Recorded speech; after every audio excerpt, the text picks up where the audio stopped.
Okay, so I bought a lot, and in this video I'm going to show you the lot, go through the price and the location and things, and also just show you what my plans are hopefully going to be for it now that I've got it. And it is this one here behind me, and I'm really pleased. So yeah, pleased, and I am apprehensive about how it's all going to work out, but we'll go through that in a bit. But this lot is in Dauin.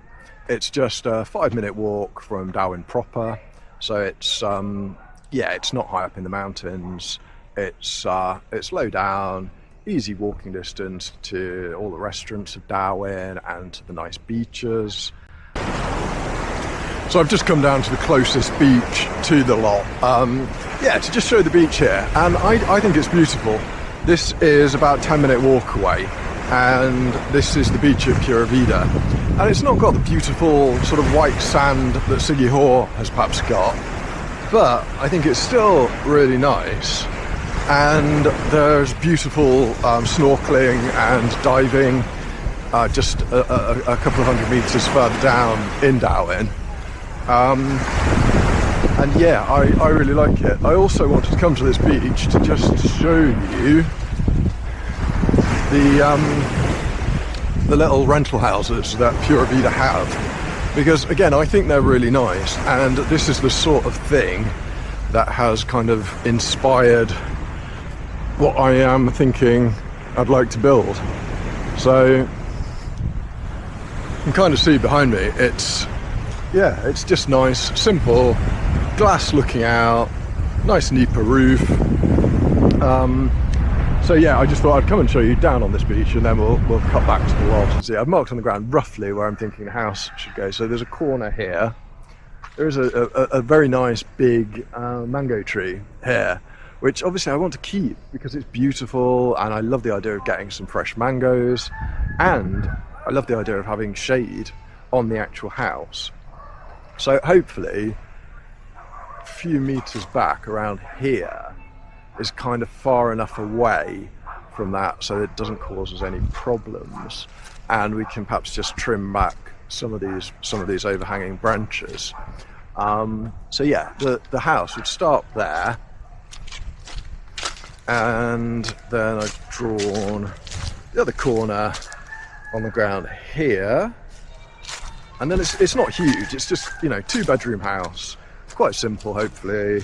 Another corner here, and then the other corner over there, plus a little sort of terrace area here.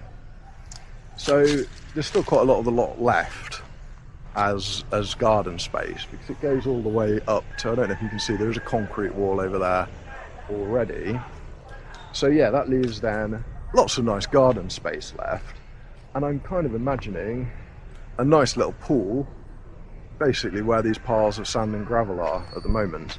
Now, my plan is, well, I guess I've been through a couple of plans. So my plan originally was to use a firm of architects, and we did have a great firm of architects, and they did us a couple of designs. So initially I'd done a simple little design on AI to show them the sort of thing I was thinking of building, and just a simple kind of traditional but modern take on a Filipino house.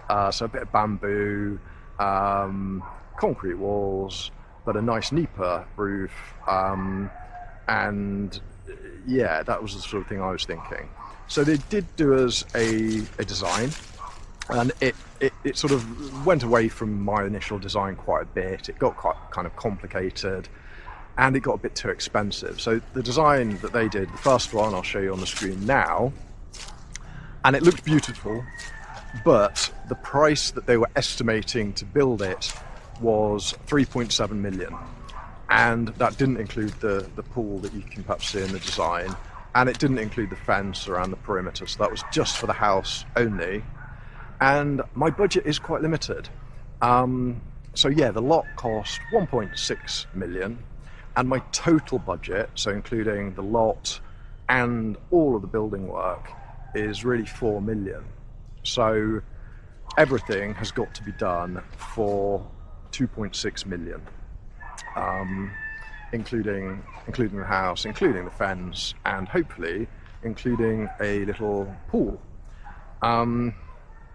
So yeah, we were using those architects to start with, really great guys. However, I think it was all getting a bit too expensive, and I want to do it simply. So we are no longer with those architects, and instead I have asked a local architect here in Dauin to do some plans for it.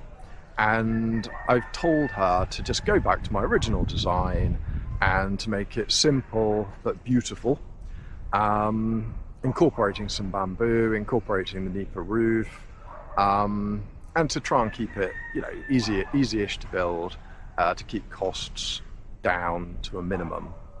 So she's working on those plans now, but in the meantime, I really want to build a fence around it. So my plan is to give it some privacy and to stop animals wandering on it and stuff. I want to build a 2-meter high concrete fence around the entire perimeter. So yeah, that's going to be the first project, and hopefully that will also be a good trial run, because yeah, instead of using the architects who would have just managed the entire thing, I am going to essentially project manage it myself and see how that goes. And yeah, I've found a really nice local builder, and we're just going to pay them on day rates, and the wages here are really reasonable. So it's 500 per day for a labourer, 700 per day for a mason, and yeah, I've kind of priced up the materials for the fence, and it doesn't seem to add up to that much. When I was talking to the architects about them building a fence, they were talking about quite a lot of money, maybe 600,000-700,000 pesos just for the fence. We need a couple of thousand hollow blocks, 12 pesos each, and then we just need gravel, sand and cement really, and that's kind of about it. So I've gotten to 130,000 pesos for materials, and then yeah, the labour is not going to be too much, hopefully. So that's what we're going to try and do, and so far it's all going quite smoothly. So I visited the barangay, the municipal office, to ask for a fencing permit, and that all seems to have gone quite well. It is quite a lot of bureaucracy, and I've been back several times, but that's all sorted now, and everybody at the Dauin municipal office has been really nice, really helpful, and sort of walked me through everything that I needed to do to get a fencing permit. And hopefully the process will be similar when it comes to us actually getting a permit for the actual building. The only slight problem that we had, and it's something that I didn't really even consider before we bought it, was it was kind of difficult to get a barangay water connection. And yeah, so I went and applied for that at the same time that I was applying for the fencing permits, and I just thought that would be a formality because there are other houses all around, they're all connected to water, so the barangay water supply is here, but basically they said the barangay water supply is operating over capacity already and it can't take another house. However,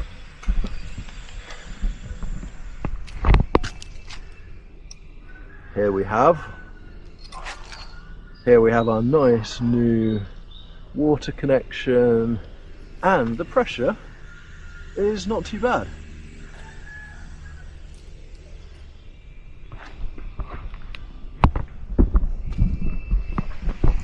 But yeah, that did seem touch and go for a while, and when I went to the municipal office to ask for the water connection, they started off by saying basically no, it's not going to be possible. And I think I just kind of pleaded with them, and they said, well, we'll send an engineer to the property to just have a look at it. And I met the engineer here, and I basically asked him to take pity on me. He was kind of saying, you're going to need to dig a well, to drill a well.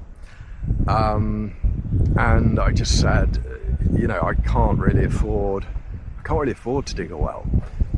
It's going to add a lot of cost on. And yeah, he took pity on me, and he eventually agreed that we could connect to the barangay water supply, as long as we promise never to complain to him about water pressure.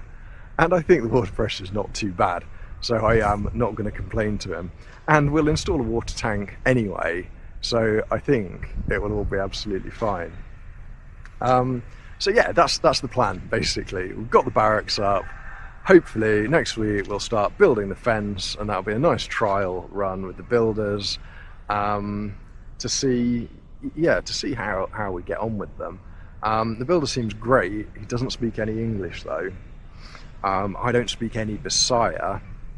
I speak a little bit of Tagalog, and so far we seem to be muddling through with a combination of Tagalog and hand gestures. So yeah, it's all going to be a bit of a challenge. And is everything going to go perfectly? Probably not. But will we get there in the end? Hopefully. Yeah, so that's the plan. If you're interested to see how it does all pan out, please do like and subscribe. And I'll try and do some regular updates over the next few weeks. I'm also going to go back and visit Nathan on Sigihor, because he's really cracking on with his dome project there. He sent me some photographs a couple of days ago, and it's already going up. So hopefully a week or two's time, then there'll be enough progress over there for me to make another video showing how he's getting on. And yeah, we're both sort of trying to do the same thing in a different kind of way. You know, both trying to build a lovely house for ourselves with quite a limited budget. So yeah, please follow, and we will see how it all goes.